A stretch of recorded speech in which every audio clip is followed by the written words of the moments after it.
Hello everyone, welcome back to my YouTube channel minds of techno. तो guys, आज की video उन सभी बच्चों के लिए इंपॉर्टेंट है, चाहे वो इग्नू में एडमिशन लेने की सोच रहे हैं या फिर इग्नू में बीएजी प्रोग्राम के स्टूडेंट हैं। आप सभी को इस वीडियो में बताने वाले हैं कि बीएजी प्रोग्राम में एडमिशन लेने के बाद में आप सभी को क्या करना है, कब क्या करना है।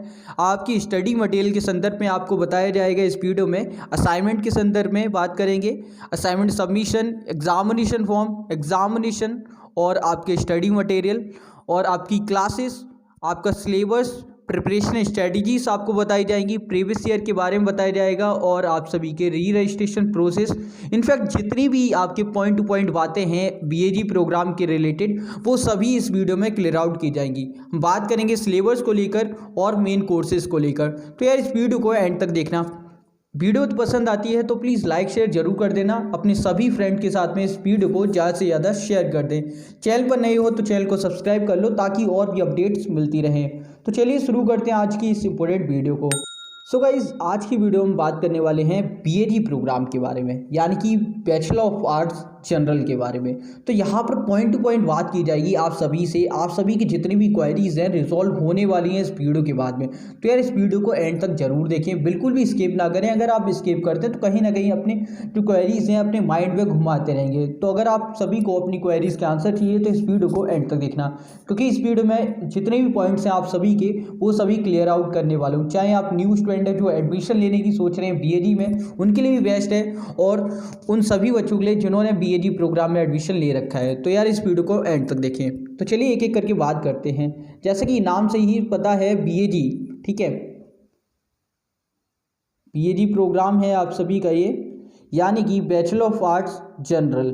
ठीक है, G for general, B for bachelor और ए फॉर आर्ट्स। ठीक है, अब यहाँ पर हम ओवरऑल बातें करेंगे, जो भी हैं आप सभी के इंपॉर्टेंट पॉइंट्स वो सब क्लियर आउट होने वाले हैं। पॉइंट टू पॉइंट बात करूंगा, इसलिए मैंने यहाँ पर ब्राउचर डाउनलोड कर लिया है। आप सभी को ये ब्राउचर मिल जाएगा, हमारे टेलीग्राम चैनल पर भी ये मिल जाएगा और इग्नू की ऑफिशियल साइट पर भी ये आपको पीडीएफ के माध्यम से मिल जाएगा। तो आप वहाँ से ये डाउनलोड भी कर सकते हैं। अगर अदर क्वायरीज के लिए आप लोग इसे ज़रूर पढ़ें।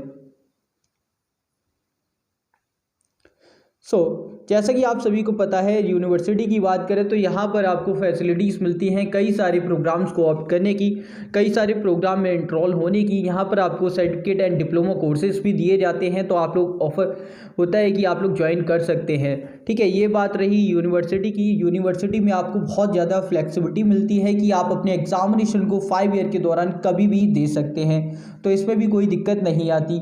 आप सभी की क्लासेस का भी ऐसा कोई शेड्यूल नहीं होता कि आपके लिए कंपलसरी है या आपको प्रॉब्लमेटिक लगे सिचुएशन। आप अपनी जॉब के माध्यम पे भी फोकस करते हुए अपनी क्लासेस को कंडक्ट कर सकते हैं, अपने डिग्री को कंप्लीट कर सकते हैं। तो ये सब बेसिक बातें हैं, लेकिन आज की वीडियो हम बात करने वाले हैं ओवरऑल फंक्शनेट बीएजी प्रोग्राम के बारे में। गाइस, वीडियो थोड़ी लॉन्ग होगी क्योंकि मैं यहाँ पर बहुत बेसिक से आप सभी को बताने वाला हूँ बीएजी के बारे में, और पूरा एक एक पॉइंट मैं यहाँ पर क्लियर करूँगा। तो इस वीडियो को ध्यान से ज़रूर देखें। जैसा कि आप सभी को बताया गाइस, पहले 2019 से पहले आप सभी के जो बैचलर ऑफ आर्ट्स था वो ओनली ऑनर्स के लिए था, डिग्री यहाँ पर जनरल कोर्सेज की नहीं थी। ठीक है, 2019 से सीबीसीएस के माध्यम से आप सभी की जो बीएजी प्रोग्राम की शुरुआत हुई। तो यहाँ पर एक बात यहाँ से क्लियर हो जाती है कि आप सभी के जो एग्जामिनेशन है, जो फर्स्ट एग्ज़ाम होने वाला है, उम्मीद कर रहे हैं कि फरवरी में होगा। उसके बाद से आप सभी के प्रीवियस ईयर भी मिलना स्टार्ट हो जाएंगे, क्योंकि इससे पहले एग्जामिनेशन नहीं हुए तो आपके प्रीवियस ईयर यहाँ पर उपलब्ध नहीं है। बट फिर भी मैं आप सभी के लिए जुगाड़ कर रहा हूँ कि किस प्रकार से आपके ऑनर्स वाले कोर्सेज से ही प्रीवियस ईयर बनाए जाएँ। ओके, तो वो भी आप सभी को फोल्डर जल्दी ही मिल जाएगा। तो गाइज, यहाँ पे बात कर लेते हैं कि बीएजी प्रोग्राम में आप सभी के मेन कोर्सेज कौन कौन से होते हैं। तो अगर हम बात करें तो मेन कोर्सेज हैं आप सभी के यहाँ पर एंथ्रोपोलॉजी है, English, economics, Hindi, history, mathematics,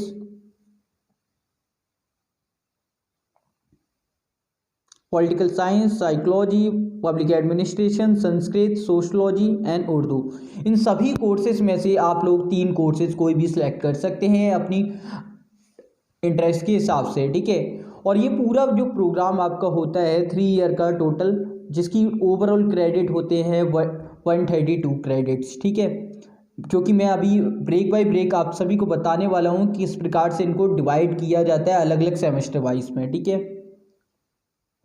तो ये तो थे आपके मेन कोर्सेज जो कि आपको मेन डिसिप्लिन कोर्सेज में सिलेक्ट करने होंगे। उसके बाद में कुछ ऐसे कोर्सेज भी होते हैं जो आपको री रजिस्ट्रेशन के टाइम पे और स्टार्टिंग में जब एडमिशन लेते हैं उस टाइम पे सिलेक्ट करने होते हैं। हर एक सेमेस्टर में आपको एक चॉइस मिलती है। आपके हर एक सेमेस्टर में 4 कोर्सेज होते हैं टोटल, जिसमें से 3 कोर्सेज आपके मेन होते हैं और 1 कोर्स में आपको चॉइस दी जाती है। और चॉइस में आपको कौन से कोर्स मिलते हैं उस पर भी हम बात करेंगे, आप सभी को दिखाएंगे कौन कौन से सिलेक्ट करने का आपके पास में ऑप्शन आता है।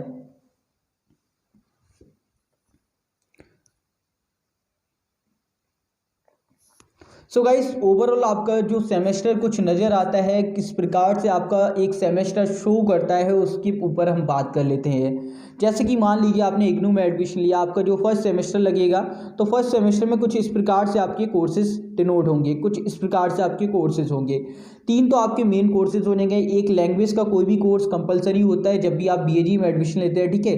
तो आपका एक लैंग्वेज कोर्स हो जाएगा, चाहे हिंदी ले सकते हैं, इंग्लिश ले सकते हैं, ठीक है, या फिर कोई इंडियन लैंग्वेज ले सकते हैं, ठीक है। और 2 आपके कोर कोर्सेज होंगे जो कि मेन कोर्सेज आपके कहलाएंगे, ठीक है। उसके बाद में एक एडिशनल कोर्स जो कि आपका एबिलिटी इन्हेंसमेंट कोर्स होता है, जो कि आपका फर्स्ट सेमेस्टर में सभी प्रोग्राम के लिए, चाहे बीएससी की बात करें, बीएजी की बात करें या बीकॉम जी की, सभी के लिए एनवायरमेंटल स्टडीज़ कंपलसरी है। तो ये आप सभी का फर्स्ट सेमेस्टर में फिक्स रहने वाला है। देन उसके बाद में अगर आप नीचे जाएंगे सेमेस्टर 2 में, क्योंकि जब आप एडमिशन लेते हैं इग्नू के अंदर तो आपको फर्स्ट और सेकंड सेमेस्टर के लिए आप अपनी फ़ीस पे करते हैं और पूरा कोर्स कंप्लीट होता है आपका फर्स्ट ईयर का, ठीक है, जिसमें आप लोग फर्स्ट सेमेस्टर और सेकंड सेमेस्टर के लिए कोर्स भी डिसाइड कर लेते हैं, ठीक है। 2 आपके मेन कोर्सेज हैं जो कि हमेशा सेम रहने वाले हैं, ठीक है। बस एक में आपको चॉइस मिल जाती है जो कि ये है। अब यहाँ पर जब आप सेकंड सेमेस्टर की बात करते हैं तो वहाँ पर आपको इंग्लिश या फिर हिंदी कम्युनिकेशन में से कोई एक ऑप्शन चूज़ करने को मिल जाएगा। आप चाहे हिंदी का कोर्स ले सकते हैं या फिर इंग्लिश कम्युनिकेशन ले सकते हैं, ठीक है। वो आपके इंटरेस्ट पर डिपेंड करता है और आपकी एबिलिटी पर डिपेंड करता है कि आपको कौन सा कोर्स ज़्यादा प्रेफरेंस देते हैं आप सभी और किस में ज़्यादा इंटरेस्ट है। उसके बाद में आपका आता है थर्ड सेमेस्टर, जिसके लिए आपको री रजिस्ट्रेशन फॉर्म फिलअप करना होता है। इसके बारे में आपको बताया जाएगा री रजिस्ट्रेशन के बारे में क्या है प्रोसेस, स्टेप बाय स्टेप तरीके से। थोड़ा नीचे वेट करिए। फिलहाल हम बात कर लेते हैं सेकंड सेमेस्टर की। तो गाइस हम बात कर लेते हैं सेकंड ईयर की, जिसमें आपके 2 सेमेस्टर होते हैं, थर्ड एंड फोर्थ सेमेस्टर, ठीक है गाइस। तो थर्ड एंड फोर्थ सेमेस्टर में आपका बेसिकली क्या क्या इंक्लूड होता है उस पर हम बात कर लेते हैं। So guys, third and fourth semester में आप सभी को जैसा कि पता है दोनों ही सेमेस्टर 22 क्रेडिट के कोर्स होते हैं और इसमें आप सभी को यहाँ पर 2 मेन कोर्सेज देखने को मिलते हैं जो कि आप लोगों ने एडमिशन के टाइम पे ही ऑलरेडी सिलेक्ट किए होते हैं। उसके बाद में आपके पास में चॉइस मिलती है एक एक कोर्स और सिलेक्ट करने के लिए, जिसमें आपको डिपेंड करता है कि आप कौन से कोर्स लेना चाहते हैं। जब आप री रजिस्ट्रेशन करते हैं उस टाइम पर आपको चॉइस दी जाती है, जिसमें आप लोग अपने कोर्सेज को सिलेक्ट कर सकते हैं अपने इंटरेस्ट के हिसाब से। सेम प्रोसेस आपको फिफ्थ और सिक्स सेमेस्टर यानी कि थर्ड ईयर जो कि आपकी फाइनल ईयर होती है इग्नू में, उसमें भी आपको देखने को मिलता है। सो गाइज, यहाँ पर आप सभी के पास में 3 तो कोर्स आपके इलेक्टिव होते हैं, उसके बाद में 2 चॉइस मिलती हैं जिसमें आप लोग सिलेक्ट कर सकते हैं। ओवरऑल जो क्रेडिट बनते हैं, जो क्रेडिट होते हैं हमारे टोटल, वो होते हैं 132 क्रेडिट्स, ठीक है। हर एक सेमेस्टर में 22 क्रेडिट आपके कंपलसरी होते हैं। उसके बाद में अब बात कर लेते हैं कोर कोर्सेज की, जो कि आपके मेन कोर्स हैं, ठीक है, जिसे हम CC से डिनोट करते हैं, जिसमें आप सभी के कौन कौन से कोर्स इंक्लूड हो रहे हैं उस पर हम बात कर लेते हैं। ऑलरेडी हमने एक लिस्ट आपको दिखाई थी उसी पर, ठीक है।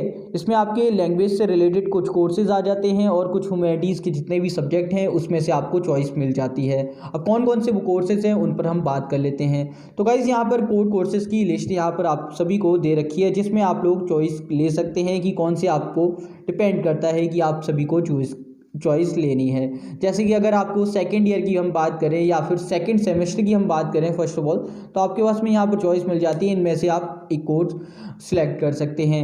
वहीं हम फर्स्ट सेमेस्टर की बात करें तो इसमें आपको चॉइस मिल जाती है लैंग्वेज कोर्स सिलेक्ट करने के लिए। तो आप लोग यहाँ से एक कोर्स जो कि आप लोगों ने एडमिशन के टाइम पे सिलेक्ट किया होता है। उसके बाद में बात आती है थर्ड सेमेस्टर में, जहाँ पर आप सभी को ज़्यादा विशेष कर ध्यान देने की आवश्यकता होती है, क्योंकि री रजिस्ट्रेशन के बाद में सारी बातें आप पर डिपेंड करती हैं। जब आप री रजिस्ट्रेशन करते हैं उस टाइम पर आपको सब्जेक्ट जो कोड कोर्स है वो सिलेक्ट करने का भी ऑप्शन मिल जाता है, तो आप लोग वहाँ पे सिलेक्ट कर सकते हैं। ओके, अब मेन बात आती है जहाँ पर बच्चे सबसे ज़्यादा कंफ्यूज होते हैं, उस पर हम बात करेंगे। उससे पहले हम बात करते हैं कि आपके मेन कोर्सेज़ कौन कौन से होते हैं। जो डिसिप्लिन हम बात कर रहे हैं कोड कोर्सेज़ की, वो कौन कौन से हैं आप सभी के, ठीक है। तो यहाँ पर आप लोग देख पा रहे होंगे एंथ्रोपोलॉजी है, इकोनॉमिक्स है, हिस्ट्री है, पब्लिक एडमिनिस्ट्रेशन है, सोशलॉजी है, और आपका पोल साइंस है और सोशलॉजी है, ठीक है। तो ये सारी सब्जेक्ट आपके फर्स्ट सेमेस्टर की बात करें तो यहाँ पर सब्जेक्ट की रिलेटेड टर्म्स दे रखी हैं, जैसे कि BANC 131, जो कि आपका, अब यहाँ पे दो बातें मैं यहाँ पे बताना चाहूँगा। फर्स्ट ऑफ ऑल, आपका जो असाइनमेंट कोड होता है या फिर कोर्स कोड कहिए, वो होता है आपका BANC। अगर हम इसकी बात करें एंथ्रोपोलॉजी की, तो BANC 131 आपका फर्स्ट सेमेस्टर का कोर्स कोड है, ठीक है। और उसके बाद में कोर्स टाइटल की बात आती है, तो कोर्स टाइटल आपका ये है, मैं दूसरे कलर से रिप्रेजेंट कर देता हूँ इसको, ठीक है। तो गाइस आपका जो बेसिकली कोर्स टाइटल और कोर्स कोड, ठीक है, तो इसको हम कोर्स कोड कहते हैं, CC से डिनोट कर सकते हैं इसे, और CT से इसे हम डिनोट कर रहे हैं कोर्स टाइटल। तो ये आपको याद रखना है, क्योंकि मैंने कई बार आप सभी को बताया हुआ है कि आप सभी लोग जब भी अपने प्रीवियस ईयर सर्च करेंगे तो आपको कोर्स टाइटल अकॉर्डिंग सर्च करने हैं, उसके अकॉर्डिंग आप सभी को मिल भी जाएंगे, ठीक है। अगर आप कोर्स कोड के अकॉर्डिंग सर्च करते हैं तो आपको नहीं मिलेंगे, ठीक है। आई होप गाइस आपको समझ आया होगा। वैसे ही बाकी कोर्सेज का भी है, आप लोग यहाँ पर देख पाएंगे।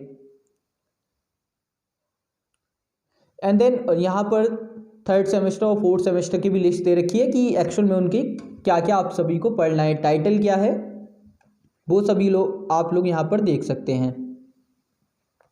और गाइस एक और इम्पोर्टेंट बात, अगर आप लोगों के पास में मैथमेटिक्स कोर्स है तो उसके रिलेटेड टर्म्स और कुछ एक इम्पोर्टेंट वीडियोस हमने ऑलरेडी अपने चैनल पर अपडेट कर दी हैं, तो आप लोग वहाँ पर देख सकते हैं। इससे रिलेटेड कई सारी वीडियोस हमने ऑलरेडी डाल दी हैं, आप लोग वहाँ पे चेक कर पाएंगे। और वहीं हम बात करें इन्वायरमेंटल स्टडीज़ की, तो उस पर भी हमने वीडियोस डाल दी हैं, तो आप लोग उसे भी चेक कर लीजिएगा, वो भी आपके लिए काफ़ी हेल्पफुल रहने वाली है एग्जामिनेशन पॉइंट ऑफ व्यू से। ओके, आगे बात करते हैं। तो ये थी आपकी ओवरऑल सब्जेक्ट की लिस्ट, जो कि आपको first semester, second semester, third semester और फोर्थ सेमेस्टर में देखने को मिलेगी। उसके बाद में आप सभी के पास में एक चॉइस मिलती है, जो आपका फाइनल सेमेस्टर होता है उसमें, तब आप वहाँ पर discipline specific elective course select कर सकते हैं, और उसके साथ में 2 एडिशनल कोर्स और होते हैं जो आप लोग सिलेक्ट कर पाएंगे जब आप फाइनल ईयर में पहुँच जाएंगे।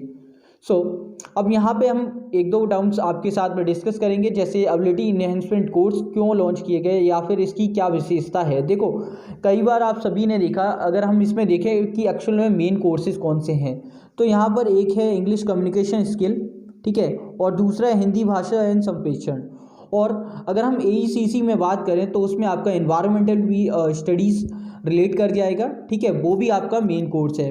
अब देखिए, ये कोर्सेज ऐसे हैं जो कि पूरे समाज में काफ़ी ज़्यादा महत्व रखते हैं। अगर हम कम्युनिकेशन की बात करें, अगर आपका कम्युनिकेशन लेवल बहुत अच्छा है तो आप लोग कहीं ना कहीं स्टैंड कर पाएंगे, अपने आप को भी एक बेहतर फ्यूचर दे पाएंगे। वहीं बात करें हिंदी में बात करने की, तो कई बार बच्चे ये गलती कर देते हैं, हिंदी में सही माध्यम सेलेक्ट करने में या फिर सही प्रकार से बातचीत करने में कठिनाई होती है, जिस कारण से ये भाषाओं का भी ज्ञान आवश्यक है आप सभी के लिए, इसलिए इन सभी कोर्सेज़ को लाया गया है इसमें। उसके बाद में स्किल एनहेंसमेंट कोर्सेज़ हैं, जिसमें आपके पास में पूरी यहाँ पर लिस्ट दे रखी है, जो कि आप सभी लोग अपने रजिस्ट्रेशन के टाइम पे सिलेक्ट करते हैं। कौन से कोर्स आप सभी लोग जो BAG के स्टूडेंट हैं उनको सिलेक्ट करने चाहिए और काफ़ी इजी रहने वाले हैं आप सभी के लिए, उस पर हम बात कर लेते हैं थर्ड सेमेस्टर की। देखिए गाइस, थर्ड सेमेस्टर में आप लोग अपने अकॉर्डिंग चूज़ कर सकते हैं। अगर आपके पास में एंथ्रोपोलॉजी था तो आप लोग टूरिज्म एंथ्रोपोलॉजी सेलेक्ट करें, काफ़ी बेस्ट रहेगा आप सभी के लिए, ठीक है। अगर आपके पास में हिंदी भाषा था तो आप लोग अनुवाद सिद्धांत और प्रवृत्ति सेलेक्ट कर सकते हैं। अगर आपके पास सेकंड सेमेस्टर में हिंदी भाषा था तो ठीक है। अगर आपके पास में इंग्लिश कम्युनिकेशन स्किल था तो आप लोग यहाँ पर writing and study skill select कर सकते हैं थर्ड सेमेस्टर के लिए। और बाकी ये 2 कोर्सेज ऐसे हैं कि अगर आपके पास में इनमें से कोई और कोर्स नहीं था तो आप लोग इन कोर्सेज़ को end of the time select कर सकते हैं, क्योंकि ये थोड़े अलग हो जाते हैं। और सारे ही कोर्सेज बहुत इजी हैं, किसी में डिफ़िकल्टी वाली बात नहीं है, बट डिपेंड आप पर करता है कि आपकी इंटरेस्ट किस पर है और कौन से कोर्सेज आपको बेस्ट लगते हैं। सो आई होप गाइस कि आप लोग मेरा पॉइंट समझ गए होंगे। सो गाइस यहाँ पर अगर हम बात करें फोर्थ सेमेस्टर की कौन से कोर्सेज आपको सिलेक्ट करने चाहिए, अगेन वही बात कहूँगा, अगर आपके पास में एंथ्रोपोलॉजी था तो आप लोग BANS 184 सिलेक्ट करें। अगर आपके पास में अकाउंट से जुड़े कोई भी सब्जेक्ट हो तो आप लोग डेटा एनालिसिस सिलेक्ट कर सकते हैं, काफ़ी बेस्ट रहेगा, ठीक है। या फिर आप लोग इसमें से मैनेजिंग स्ट्रेस सिलेक्ट कर सकते हैं, काफ़ी इजी सिलेबस है इसका, और उसके साथ ही रेडियो लेखन जो कि काफ़ी इजी पड़ता है, ये कोर्स आप सभी लोग सिलेक्ट कर सकते हैं। तो अगर मैं यहाँ पर इजी कोर्सेज़ की बात करूँ तो रेडियो लेखन है, मैनेजिंग स्ट्रेस है, और उसके बाद में आपका दो कोर्सेज़ को मैं यहाँ पे प्रेफरेंस दूंगा। उसके बाद में अगर मैं यहाँ पे जाऊँ तो यहाँ पर राइटिंग एंड स्टडी स्किल, और यहाँ पर आपका BHDS 183 अनुवाद सिद्धांत और प्रवृत्ति, ये काफ़ी इजी रहने वाले हैं आप सभी के लिए। तो आप लोग इनमें से कोई कोर्स सेलेक्ट कर सकते हैं जब आप री रजिस्ट्रेशन करेंगे सेकेंड ईयर के लिए तब। ओके, अब बात कर लेते हैं फाइनल ईयर की। जब आप लोग फाइनल ईयर के लिए यानी कि थर्ड ईयर के लिए री रजिस्ट्रेशन करते हैं उस टाइम पर आपको कौन से सब्जेक्ट सेलेक्ट करने चाहिए।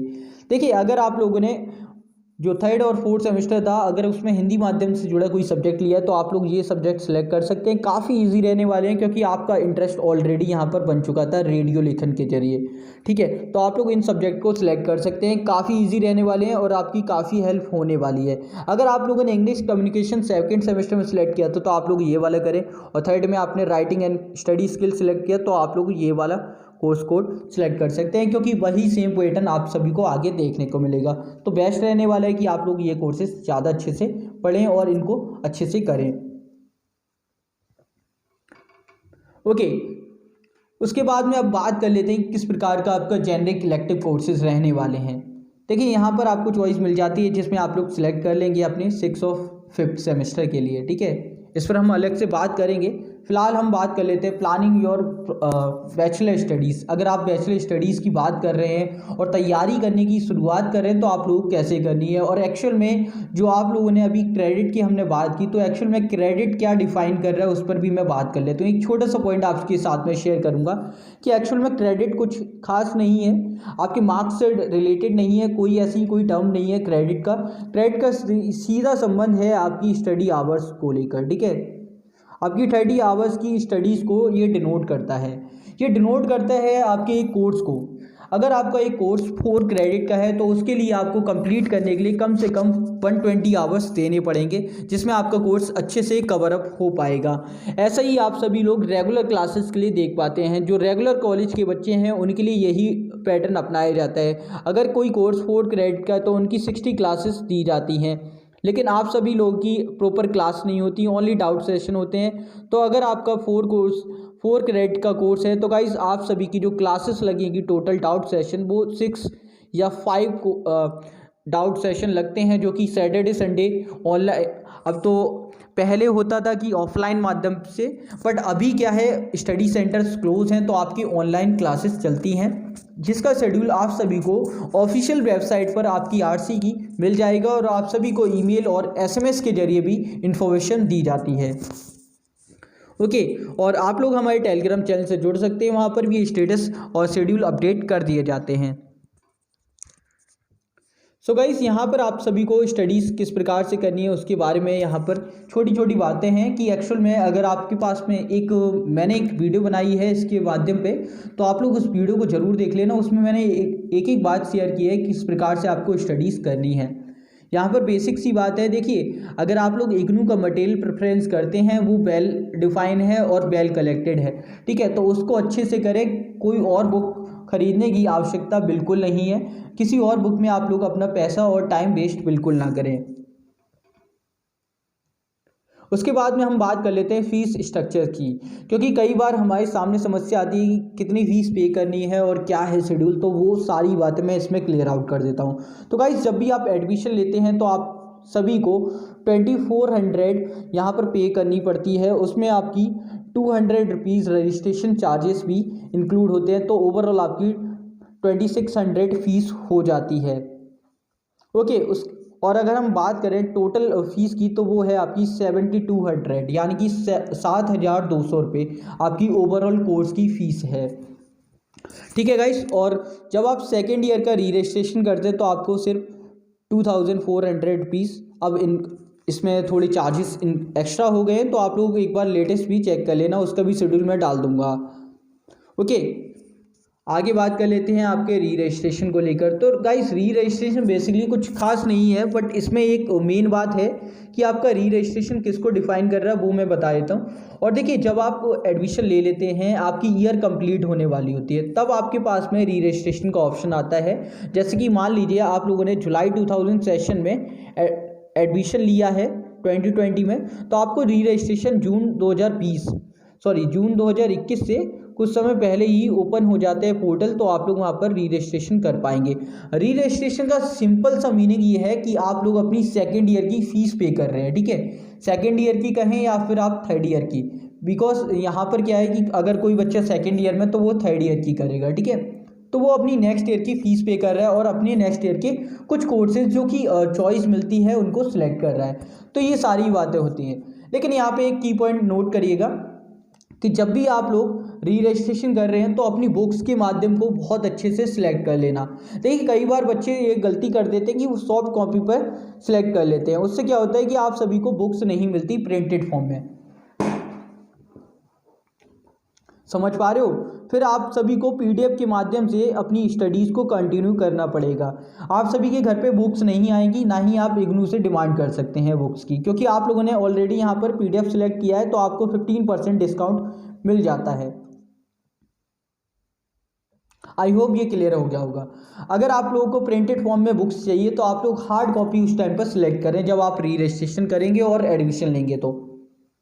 ओके, आगे बात कर लेते हैं कि एक्चुअल में क्या क्या सिस्टम है और किस प्रकार से आप अपनी स्टडीज़ को आगे कंटिन्यू कर सकते हैं।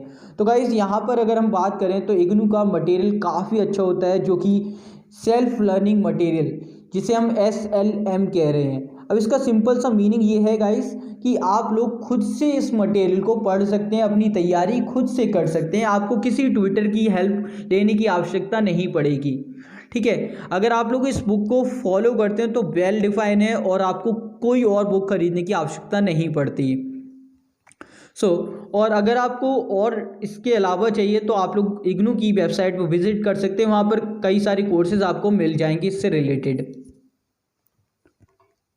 उसके बाद में कोर्स मटेरियल की बात हम ऑलरेडी कर चुके हैं। अगर हम कोर्स मटेरियल को छोटा सा डिफाइन करना चाहूँगा मैं यहाँ पर, देखिए मान लीजिए आपका एक कोर्स है, ठीक है। अगर मैं चलिए एक छोटा सा एग्जांपल BAG का लेता हूँ, BAG 182 का, ठीक है। BAG 182, चलिए BAG 182 को साइड करते हैं, एक कॉमन सब्जेक्ट लेते हैं जो सभी के पास में होगा ही, ठीक है। वो कॉमन सब्जेक्ट है आप सभी का इन्वायरमेंटल स्टडीज़ BA 181। अब ये कोर्स सभी के पास में, जो भी फर्स्ट ईयर के स्टूडेंट हैं उन सभी के पास में होगा ही, ठीक है। अब अगर हम इस कोर्स की बात करें तो गाइस इसमें 4 ब्लॉक हैं टोटल, ठीक है। 4 ब्लॉक हैं और आपके टोटल 14 यूनिट्स हैं, ठीक है। 14 यूनिट हैं, 4 ब्लॉक हैं। और ब्लॉक वाइज क्या सिस्टम है इनका, जैसे कि मान लीजिए आपका एक कोर्स है BA 181, उसमें 4 ब्लॉक हैं तो 4 अलग अलग बुक्स आपको दी जाती हैं। लेकिन अगर BA 181 की बात करें तो वो एक ही बुक में 4 ब्लॉक अलग अलग हैं, ठीक है। तो उसके लिए अलग से बुकलेट नहीं है। लेकिन मोस्टली कोर्सेज में इग्नू ने क्या किया है कि अपनी अलग से आप सभी को अलग अलग मटेरियल दिया गया है, अलग अलग ब्लॉक्स बना के, एक पतली सी बुकलेट बना के, ताकि स्टूडेंट को बर्डन क्रिएट ना लगे। हर एक ब्लॉक में आपकी 4 से 5 यूनिट होती हैं जो कि आप लोग कवर करते हैं, और हर एक यूनिट बहुत ही अच्छे वेल मैनर में प्रेजेंटेड होती है कि आप लोग सही प्रकार से उसको स्टडी कर पाएँ।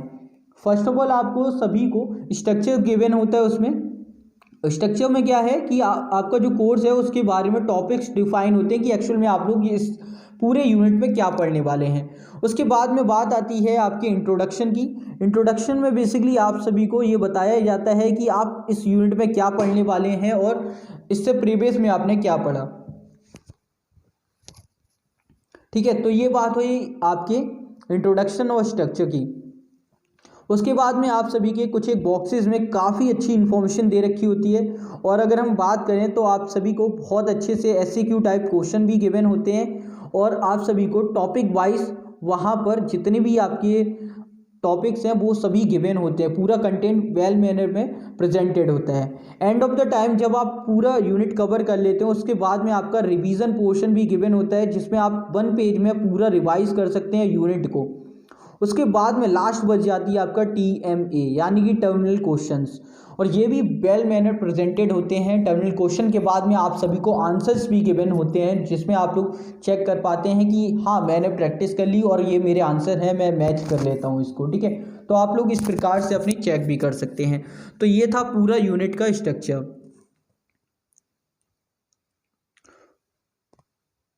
अच्छा, अब बात कर लेते हैं डिस्पैच ऑफ स्टडी मटेरियल की। तो गाइस जब भी आप लोग इग्नू के अंदर एडमिशन लेते हैं तो ये पूरा प्रोसेस ना आप सभी का जो एडमिशन का है कई बार 1 महीने से भी ज़्यादा लग जाता है। वैसे 1 मंथ आपका इनाफ माना जाता है एडमिशन के लिए, एडमिशन पूरा प्रोसेस कंप्लीट होने के लिए, ठीक है। लेकिन कई बार थोड़ा ज़्यादा भी लग सकता है, लेकिन आप एक मान के चलिए टारगेट की 1 मंथ। जैसे ही आपका एडमिशन कंप्लीट हो जाता है आपके पास में एक ईमेल आ जाता है और आपके कॉन्टैक्ट नंबर पर एक मैसेज आ जाता है कि आप सभी का जो एडमिशन है वो कंफर्म हो चुका है और आप सभी को एक इनरोलमेंट नंबर प्रोवाइड कर दिया जाता है। That's call your virtual ID, या फिर आप कहिए कि वो एक प्रकार से आपकी इग्नू का ID है, ठीक है। अब वो ID किस प्रकार से महत्वपूर्ण है, देखिए वो आपकी पूरी जन्म कुंडली बताता है, जिससे आप सभी को पूरे साल भर पूरे प्रोग्राम में उसकी आवश्यकता पड़ने वाली है। उसी के माध्यम से आप लोग अपना स्टेटस चेक कर पाएंगे, अपना री रजिस्ट्रेशन पोर्टल फिल कर पाएंगे, अपने एग्जामिनेशन फॉर्म को फिल कर पाएंगे, जितनी भी इंपॉर्टेंट चीज़ें हैं वो कर पाएंगे, ठीक है। ये सभी के लिए आपको इनरोलमेंट नंबर की हेल्प लगेगी, ठीक है। तो ये सभी बातें हैं आप सभी के लिए। अब बात आती है स्टडी मटेरियल की। तो गाइस आप सभी का जो स्टडी मटेरियल है एडमिशन के कुछ समय बाद ही डिस्पैच होना स्टार्ट हो जाता है। जैसे ही आप एडमिशन लेते हैं आप सभी के डिटेल फिल होके पूरी तरह कंप्लीट होने के बाद में आपका स्टेटस, उसके बाद में बुक्स का नंबर आता है। बुक्स आपको 2 माध्यम से दी जाती हैं। पहला है कोरियर के थ्रू, ठीक है, आपको कोरियर की जाती हैं बुक्स, और दूसरा है कि आप लोग अपनी RC से पिकअप करते हैं कि आप अपनी RC जाके अपनी बुक्स ले सकते हैं। एक और तीसरा माध्यम है, उसको देखने के लिए आप लोग हमारी एक प्रीवियस वीडियो को देख लेना, उसमें हमने ऑलरेडी इसके बारे में बताया हुआ है, ठीक है। तो गाइस कोरियर से तो आपके घर पर डायरेक्ट आएगी, लेकिन RC से जब आप लेने जाएंगे तो आपको अपना ID कार्ड लेकर जाना है, जिसमें कई बार ऐसा भी होता है कि आपको वहाँ पर टाइम लग सकता है। तो RC पर डिपेंड करता है कि आपकी RC किस प्रकार की है, तो वहाँ पर टाइम आपको देना पड़ सकता है, ठीक है। लेकिन वहाँ पर आप सभी की जितनी बुक्स हैं वो मिल जाएंगी ID कार्ड ले जाने से, ओके। आगे बात कर लेते हैं एकेडमिक काउंसलिंग की, और ये सबसे महत्वपूर्ण होता है जो कि आप सभी लोग इसके बारे में बात करते हैं कि भैया इग्नू के अंदर क्लासेस कब होंगी, एकेडमिक काउंसलिंग यानी कि क्लासेस कब होगी।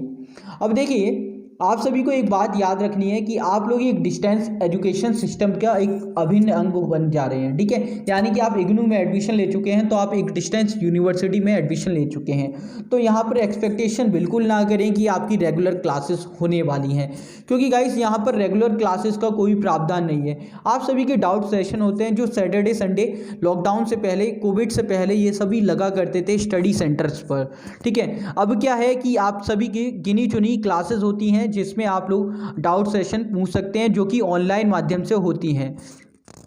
ऑनलाइन क्लासेस आप सभी की Google Meet, Zoom meeting app या फिर कोई और पोर्टल पे लॉन्च की जाती हैं। अगर मैं बेसिक बात करूं तो आपकी फेसबुक पेज है इग्नू का, उस पर लाइव क्लासेस होती हैं। अगर हम बात करें तो आप सभी की जूम पर भी होती हैं, ठीक है। उसका शेड्यूल आप सभी को अपनी RC की वेबसाइट पर मिल जाएगा, और गूगल मीट पर भी क्लासेस ऑर्गेनाइज की जाती हैं जो कि अदर स्टडी सेंटर्स के टीचर्स कंडक्ट करते हैं। तो गाइस आप सभी लोग उन क्लासेस में ज्वाइन हो सकते हैं। एक और इम्पोर्टेंट बात कि कोई भी बच्चा किसी भी RC का है वो ऑनलाइन क्लासेस में किसी भी RC की में ज्वाइन हो सकता है। कोई भी टीचर आपसे सवाल नहीं करेंगे, आप अपने टीचर से सवाल कर सकते हैं कि सर हमें इस क्वेश्चन में डाउट है, इस टॉपिक में डाउट है, आप हमारा करा दीजिए, बशर्ते कि आप उसी कोर्स के टीचर से उसी का सवाल करें, कोई और अदर क्वेश्चन ना करें, ओके, तो गाइज ये थी उस संदर्भ में बात। तो आप लोग किसी भी आरसी की क्लास ज्वाइन कर सकते हैं। कई बार बच्चों का ये डाउट होता है क्या भैया हम किसी दूसरी आरसी की क्लास ज्वाइन कर सकते हैं, तो यस आप लोग कर सकते हो, टीचर्स अलाउ कर देंगे। और शेड्यूल के लिए आप लोग किसी भी इग्नू की वेबसाइट जो कि आरसी की वेबसाइट है उन पर जा सकते हैं, उनका काउंसलिंग शेड्यूल उस वेबसाइट पर मिल जाएगा आप सभी को। ठीक है, सिंपल सर्च कर लेना है इग्नू आरसी, जो भी आरसी का नाम है। जैसे कि मान लो फॉर एग्जांपल मैं यहाँ पे बात करता हूँ कि मुझे आरसी 3 की बात करनी है, आरसी 2 की बात करनी है या फिर आरसी 1 जो कि दिल्ली की है, तो मैं यहाँ पर सर्च करूँगा इग्नू। आप सबको यही टाइप करना है इग्नू आरसी 1। ठीक है, मैं दिल्ली आरसी 1 की बात कर रहा हूँ, तो मैं यहाँ पर गूगल पे सर्च करूँगा इग्नू आरसी 1। मेरे पास में अलग से एक पोर्टल ऑन हो जाएगा इग्नू आरसी 1 का ऑफिशियल पोर्टल, जिस पर पूरी इन्फॉर्मेशन आरसी 1 की गिवन होगी। सो गाइस यहाँ पर दो बातें होती हैं, एक है आपका स्टडी सेंटर को लेकर। स्टडी सेंटर पे आपकी ये सारी एकेडमिक काउंसलिंग चलती हैं, जिसमें आपके प्रैक्टिकल भी इन्वॉल्व होते हैं। अगर आपके पास में प्रैक्टिकल से रिलेटेड कोई कोर्स है तो उसकी सभी की जानकारी आप सभी को SMS के जरिए और ईमेल के माध्यम से आप सभी तक प्रोवाइड कर दी जाती है जब भी आपकी क्लासेस या फिर प्रैक्टिकल ऑर्गेनाइज की जाती हैं। गाइस यहाँ पर एक और इम्पोर्टेंट बात है जो कि है प्रैक्टिकल के संदर्भ में, उस पर हम बात करेंगे थोड़ी आगे चल के। फिलहाल मैं बात कर लेता हूँ कि आपकी क्लासेस कितनी होती हैं क्रेडिट वाइज। तो गाइस आपका अगर 4 क्रेडिट का कोर्स है तो आपकी 9 to 10 सेशन कंडक्ट होते हैं। ठीक है, अगर आपका 6 क्रेडिट का कोर्स है तो आपके 10 काउंसलिंग सेशन लगते हैं। ठीक है, उसके बाद में बात आती है स्टडी सेंटर के रोल की, कि एक्चुअल में आपका स्टडी सेंटर किस प्रकार से रोल अदा करता है। पहली हमने बात कर ली कि काउंसलिंग शेड्यूल प्राप्त करता है और आप सभी की एकेडमिक काउंसलिंग वहाँ पर कंडक्ट होती हैं। आपके कोऑर्डिनेटर से आप लोग अपनी इन्फॉर्मेशन ले सकते हैं अपने कोर्स के रिगार्डिंग, और वहाँ पर जो भी स्टाफ है उससे आप लोग अपनी क्वेरीज को रिजॉल्व भी करा सकते हैं, जो कि आपको सपोर्ट करेंगे आपकी स्टडीज़ में। उसके बाद में गाइस आप सभी के लिए वहाँ पर काफ़ी ज़्यादा इन्फॉर्मेशन प्रोवाइड होती है। वहाँ पर ही आपको असाइनमेंट भी सबमिट करने पड़ते हैं अपने स्टडी सेंटर पे। फ़िलहाल के लिए जो आपके स्टडी सेंटर क्लोज हैं, तो आप सभी के जो असाइनमेंट है वो सबमिशन चल रहा है ऑनलाइन माध्यम से, जो कि आप सभी को अपनी आरसी के अकॉर्डिंग, जैसा कि आपकी आरसी ने बात कही है कि आपको स्टडी सेंटर पे भेजने या फिर आरसी को सबमिट करने, वो डिपेंड करता है आपकी आरसी पर असाइनमेंट सबमिशन को लेकर। काउंसलिंग सेशन पे ऑलरेडी हम बात कर चुके हैं गाइस। अब बात कर लेते हैं एवोल्यूशन ऑफ असाइनमेंट। देखिए, जब भी आप लोग अपने असाइनमेंट सबमिट कर देते हैं अपने स्टडी सेंटर को, उसके बाद में एवोल्यूशन यानी चेकिंग प्रोसेस स्टार्ट होता है। चेक करने के बाद में जो टीचर्स होते हैं आपके स्टडी सेंटर के, बाद में आप सभी को जो आपकी असाइनमेंट सीट है वो वापस की जाती हैं, ताकि आप लोग अपनी गलतियां देख पाए कि एक्चुअल में आपका परफॉर्मेंस कैसा रहा है ओवरऑल। और ये पूरा प्रोसेस होने के बाद में आप सभी के मार्क्स ग्रेड कार्ड में अपडेट कर दिए जाते हैं। ठीक है, फिर आपको स्टडी सेंटर पर लाइब्रेरी की फैसिलिटीज़ भी प्रोवाइड की जाती है, अगर उस स्टडी सेंटर पर लाइब्रेरी उपलब्ध होती है तो। ठीक है, इंफॉर्मेशन एंड एडवाइस गिवन की जाती है स्टडी सेंटर पे आपको, और ऑडियो वीडियो फैसिलिटीज़ भी आपको प्रोवाइड की जाती है क्लासेस के लिए। ठीक है, और उसके बाद में एक और मेन बात, जो कि आप लोग कॉलेज जा रहे हैं तो जरूर करते होंगे, इंटरेक्शन विद फेलो स्टूडेंट, यानी कि अपने कोर्सेज के स्टूडेंट से मिलना जुलना, जो कि आप सभी लोगों के लिए संभव हो पाता है अपने स्टडी सेंटर पे ही। उसके बाद में गाइस यहाँ पर एक और बात, जो कि आपको अगेन मैं रिपीट कर रहा हूँ कि आप सभी की प्रॉपर क्लासेस नहीं होती, तो आप लोग इस संदर्भ में बिल्कुल भी ये बात सोचकर ना बैठें कि इग्नू हमारी क्लासेस कंडक्ट कराएंगे, सिलेबस वो कराएंगे। डिपेंड आप पर कर रहा है कि आप अपना सिलेबस खुद से पूरा कंप्लीट करें, एग्जामिनेशन की तैयारी खुद से करें, और इग्नू का मटेरियल बहुत अच्छा है, मटेरियल को पूरा अच्छे से करें। ठीक है, किसी और बुक की बिल्कुल भी सोचे ही ना, वरना आपका टाइम वेस्ट होगा और कहीं ना कहीं आपका पैसा भी वेस्ट होगा। और गाइस काउंसलिंग सेशन आप सभी के, जैसे कि मैंने बात की, गूगल मीट पर, फेसबुक पर और जूम पर भी चलते हैं। उसके अलावा आप इंटरेक्शन रेडियो काउंसलिंग भी सुन सकते हैं। उसके अलावा ज्ञान दर्शन चैनल पर भी आप लोग जुड़ सकते हैं। इग्नू की कई सारी क्लासेस के शेड्यूल आप सभी को इग्नू की ऑफिशियल साइट पर और हमारे यूट्यूब टेलीग्राम चैनल पर शेड्यूल मिल जाएगा PDF के माध्यम से, तो आप लोग देख सकते हैं। ये उन चैनल की लिस्ट है जो कि आप लोग यहाँ पे एक्सेस कर पाएंगे। उसके बाद में एवोल्यूशन की हमने ऑलरेडी बात कर ली, जिसमें आपकी चेकिंग प्रोसेस शामिल है। अब बात कर लेते हैं कि आपका ओवरऑल जो ग्रेड कार्ड बन के आता है उस पर कैसी पूरी मार्किंग होती है। तो ग्रेड कार्ड की अगर हम बात करें तो इस प्रकार से आपकी रिप्रेजेंटेशन होती है। देखिए, सबसे जो टॉप पर होता है आउटस्टैंडिंग, जिसे हम ओ से डिनोट करते हैं, लेटर ग्रेड जो शो करता है, और न्यूमेरिकल ग्रेड क्या शो करता है 10, और जिसमें जो आपकी परसेंटेज होती है 85 से अबव होती है या फिर 85 के इक्वल होती है, तब आपके में ओ लिखा होता है या फिर 10 ग्रेड दी जाती है। 9 ग्रेड यानी कि ए प्लस एक्सलेंस उनको दिया जाता है जिनके मार्क्स 75% से अबव और 75% से लेके 85% से लेस होते हैं, उन सभी को। ओके, उसके बाद में गाइस बात है ए की, यानी कि वेरी गुड ए ग्रेड, जो कि 65% से 75% तक के स्टूडेंट को दिए जाते हैं। एंड उसके बाद में बी प्लस ग्रेड, जिसमें गुड है, जिसकी न्यूमेरिकल ग्रेड है 7। ठीक है, आपके मार्क्स अगर 55 से 65 के बीच में आते हैं तब आपको 7 न्यूमेरिकल ग्रेड या फिर बी प्लस दिया जाता है। बाकी के इसी प्रकार से हैं, आप लोग यहाँ पर देख पाएंगे। अब बात आती है आप सभी के असाइनमेंट को लेकर। असाइनमेंट एक बहुत ही अभिन्न अंग है, आप सभी की परसेंटेज इंक्रीज करने में काफ़ी हेल्प करते हैं, काफ़ी हेल्पफुल होते हैं, क्योंकि जो आपका ओवरऑल रिजल्ट बनता है उसमें 30% वेटेज आपके असाइनमेंट की होती ही होती है। ठीक है, बाकी का 70% आपके प्रैक्टिकल और आपके थ्योरी के एग्जामिनेशन मिलकर कंप्लीट करते हैं।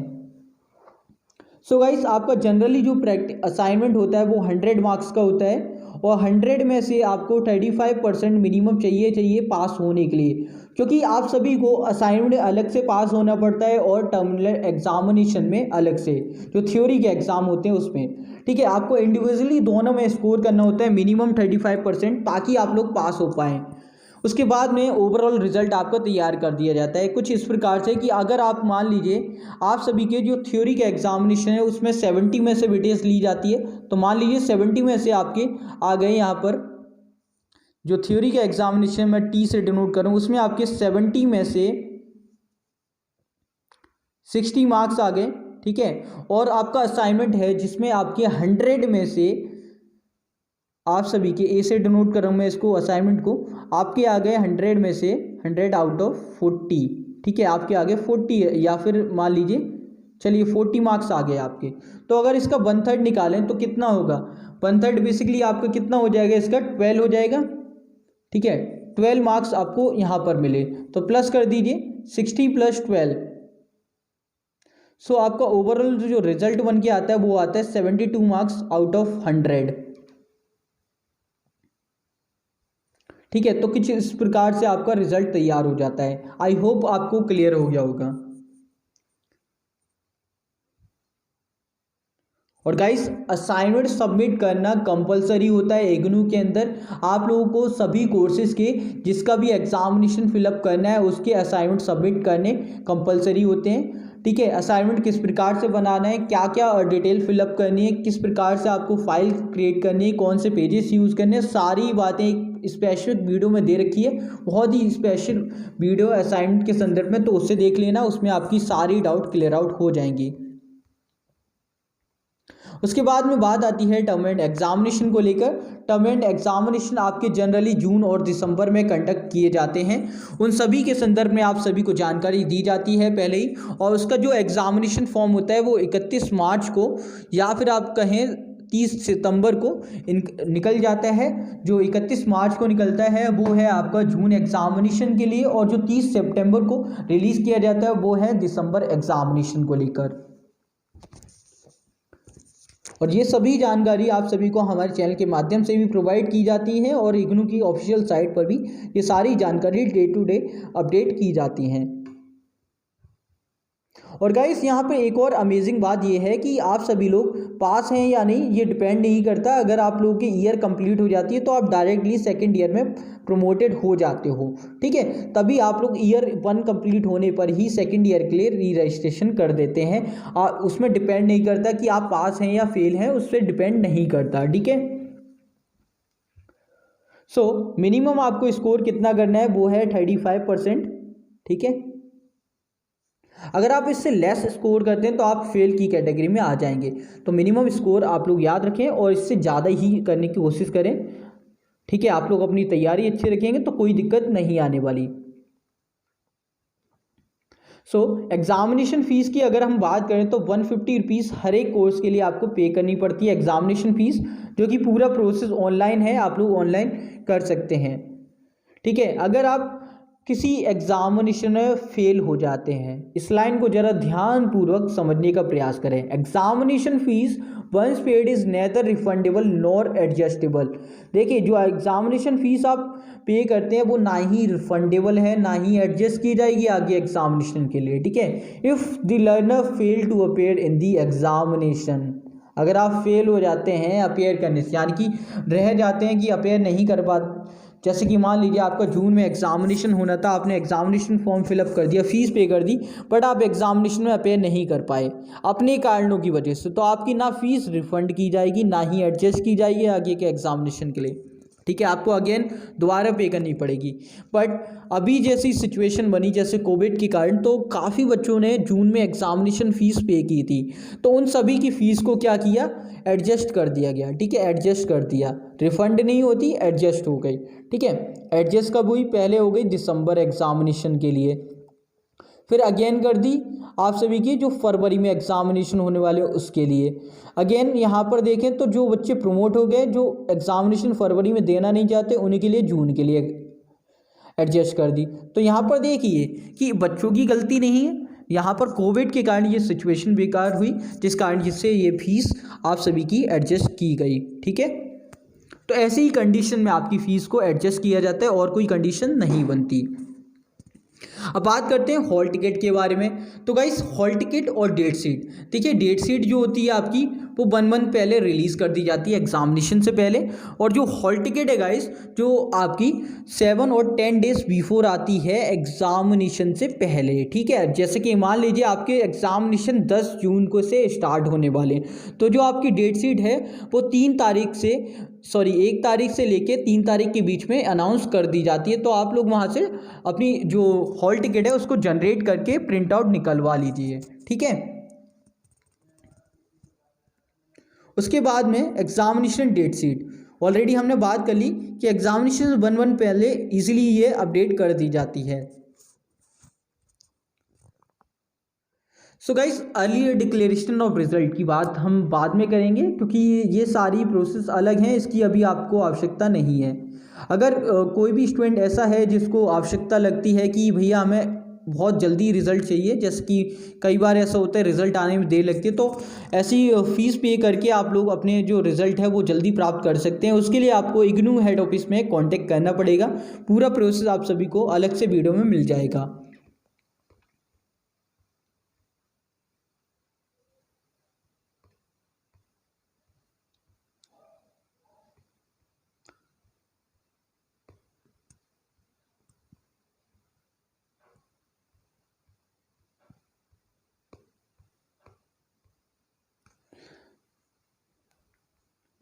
सो गाइस, अब बात कर लेते हैं आप सभी के बीएजी की पार्ट 2 के बारे में, कोर्स के सिलेबस के बारे में, जो कि आप सभी के लिए काफ़ी ज़्यादा इंपॉर्टेंट है। उस पर हम बात कर लेते हैं अब की वीडियो में।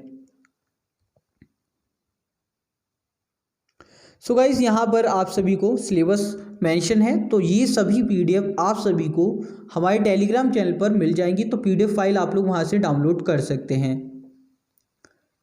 सो गाइज, ये सिलेबस है आपका BHDLA 135 का, जो कि है आपका 6 क्रेडिट का कोर्स, ठीक है। तो अगर हम बात करें 6 क्रेडिट का है तो आप सभी को 180 आवर्स इस पर टाइम स्पेंड करना पड़ेगा इसको कंप्लीट करने के लिए, ठीक है। फिर वही आपका BHDLA 136 है, जो कि आपका 2nd सेमेस्टर का कोर्स है, उसके लिए आपका जो भी है वो 6 क्रेडिट का है टोटल, ठीक है। और 3rd सेमेस्टर यानी कि BHDLA 137 जो कि 6 क्रेडिट का है, ठीक है। ऐसे ही आपका 4th सेमेस्टर में आपको ये वाला कोर्स यानी कि BHDLA 138 जो कि आपका 6 क्रेडिट का कोर्स है वो आपको यहाँ पे स्टडी करना होता है, जिसमें हिंदी साहित्य और विविध विधाएं हैं जो कि आप सभी को पढ़नी होती हैं। उसके बाद में अगर आपने इंग्लिश ऑप्ट किया है तो आप सभी को बैगलॉग 135 यानी कि BAGLA 135 English in daily life जिसका सिलेबस यहाँ पर गिवन है, तो आप लोग यहाँ पे देख पा रहे होंगे गाइस। उसके बाद में हम बात करें तो है आपका इंग्लिश एट वर्क प्लेस यानी कि बैगलॉग 136 BEGLA 136 जो कि 6 क्रेडिट का कोर्स है, उसका सिलेबस भी यहाँ पर मेंशन है। उसके बाद में बैगलॉग 137 जो कि 6 क्रेडिट का कोर्स है लैंग्वेज एंड थ्रू लिटरेचर, तो इसका भी कोर्स का सिलेबस पूरा आप सभी के सामने मेंशन है कि आपको क्या पढ़ना है, कैसे पढ़ना है, वो सभी बातें आप सभी को यहाँ पर मिल जाएंगी। उसके बाद में रीडिंग एंड स्पीकिंग स्किल बैगलॉग 138 जो कि आपका 4th सेमेस्टर का कोर्स है, उसका भी सिलेबस यहाँ पर मेंशन है। उसके बाद में बात आती है संस्कृत की, संस्कृत भाषा और साहित्य BSKLA 135, ठीक है, जो कि आपको यहाँ पर मेंशन किया हुआ है।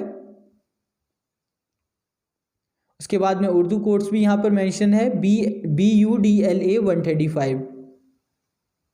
सो I don't know about this कि क्या लिखा हुआ है इसमें, क्योंकि मुझे बिल्कुल भी उर्दू नहीं आती है।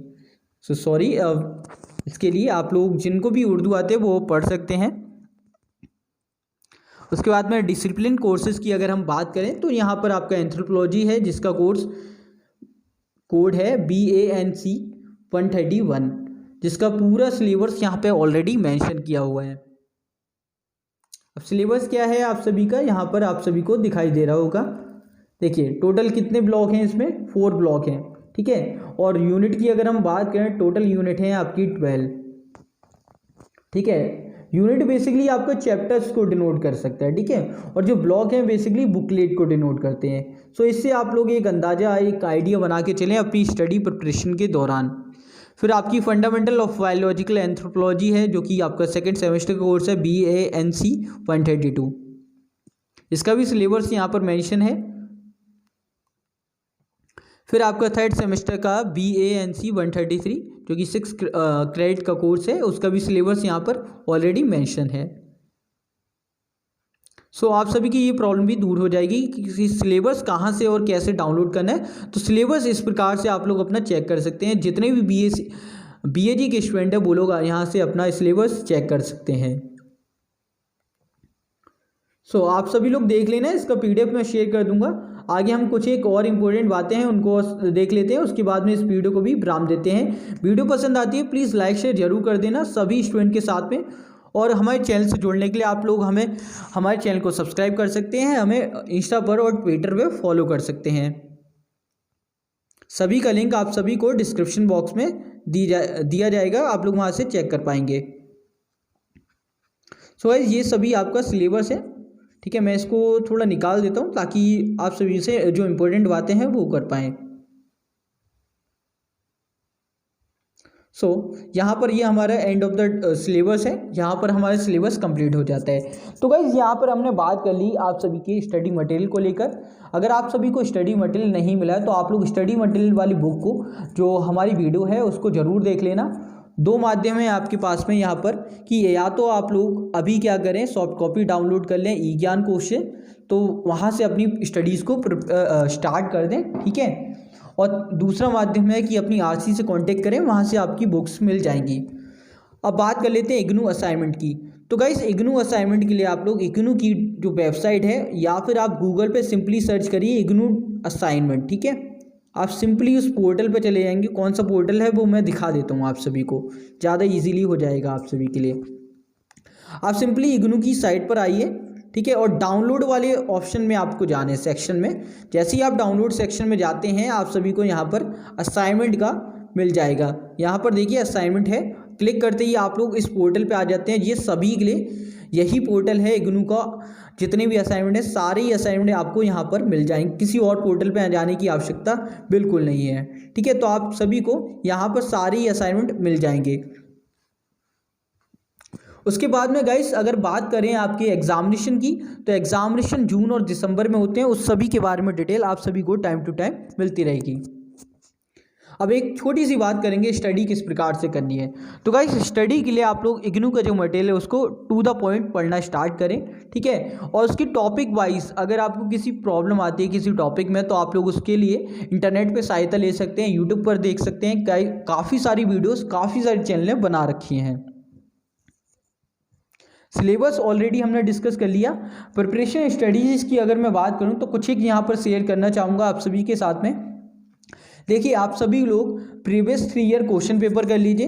क्वेश्चन पेपर जल्दी आप सभी के साथ में शेयर कर दिए जाएंगे, ठीक है। तो प्रीवियस 3 ईयर आपको क्वेश्चन पेपर से कंप्लीट कर लेने, बट बिफोर उससे पहले आप सभी को करना है अपना इग्नू का पूरा स्टडी मटेरियल।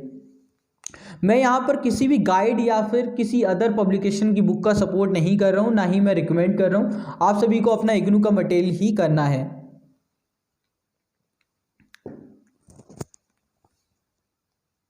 उसमें जितने भी सॉल्व एग्जाम्पल हैं वो सभी कंप्लीट कर लेने हैं और टर्मिनल क्वेश्चन कंप्लीट कर लेने हैं। ज़्यादातर क्वेश्चन आप सभी के जो एग्जामिनेशन में आते हैं वो टू द पॉइंट होते हैं, असाइनमेंट से, सॉल्व एग्जाम्पल से और आप सभी के टर्मिनल क्वेश्चन से। तो 3 चीज़ें आप सभी को कंप्लीट कर लेनी है, वहीं से आपके क्वेश्चन बन जाते हैं एग्जामिनेशन को लेकर। यहाँ पर लगभग आपका जो असाइनमेंट क्वेश्चन पेपर है उसमें से 40 to 60% आपके क्वेश्चंस आपके थ्योरी एग्जामिनेशन में देखने को मिलते हैं। तो आप लोग अपने असाइनमेंट की काफ़ी अच्छे से तैयारी कर लें, ठीक है। उसके बाद में गाइस आप सभी की जितनी भी इंपॉर्टेंट बातें थी ऑलरेडी हमने डिस्कस कर ली। जितनी भी इंपॉर्टेंट लिंक हैं वो सभी आपको इग्नू की ऑफिशियल वेबसाइट पर मिल जाएंगे, आप सभी लोग यहां से देख सकते हैं। उसके अलावा अगर आपको कोई भी क्वेरी बचती है तो आप लोग हमारे चैनल पर विजिट कर सकते हैं। यहाँ पर आप सभी को जितनी भी इंपॉर्टेंट बातें हैं वो सभी मिल जाएंगी। अगर हम बात करें अपनी वीडियोस की, वीडियो सेक्शन में आप सभी को दिखा देता हूँ कि हम लोगों ने कितनी वीडियोस आप सभी के लिए मैंने आपके लिए क्रिएट कर दी हैं। तो आप लोग यहाँ पर देख सकते हैं जितनी भी इंपॉर्टेंट वीडियोस हैं आप सभी को हमारे चैनल के माध्यम से मिल जाएंगी। तो आप लोग हमारे चैनल को जरूर सब्सक्राइब कर लेना। यहाँ पर आपको इग्नू रिलेटेड हर एक इन्फॉर्मेशन और एक इंपॉर्टेंट वीडियो आप सभी को मिलती रहेगी। तो दोस्तों इस वीडियो में इतना ही। आई होप कि आप सभी को ये वीडियो पसंद आई होगी। पसंद आई है जरूर लाइक शेयर जरूर कर देना। चैनल पर नए हो चैनल को सब्सक्राइब कर लो। अगर आप लोग हमसे जुड़ना चाहते हैं या कोई क्वेरी है तो आप सभी लोग हमें इंस्टा पर DM कर सकते हैं, इंस्टा और ट्विटर में फॉलो कर सकते हैं। कोई भी इंपॉर्टेंट PDF डाउनलोड करने के लिए आप सभी लोग हमसे टेलीग्राम पर जुड़ सकते हैं, हमारे चैनल को सब्सक्राइब कर सकते हैं। तो दोस्तों इस वीडियो में इतना ही, मिलते हैं एक और वीडियो में, तब तक के लिए जय हिंद जय भारत, बाय दोस्तों।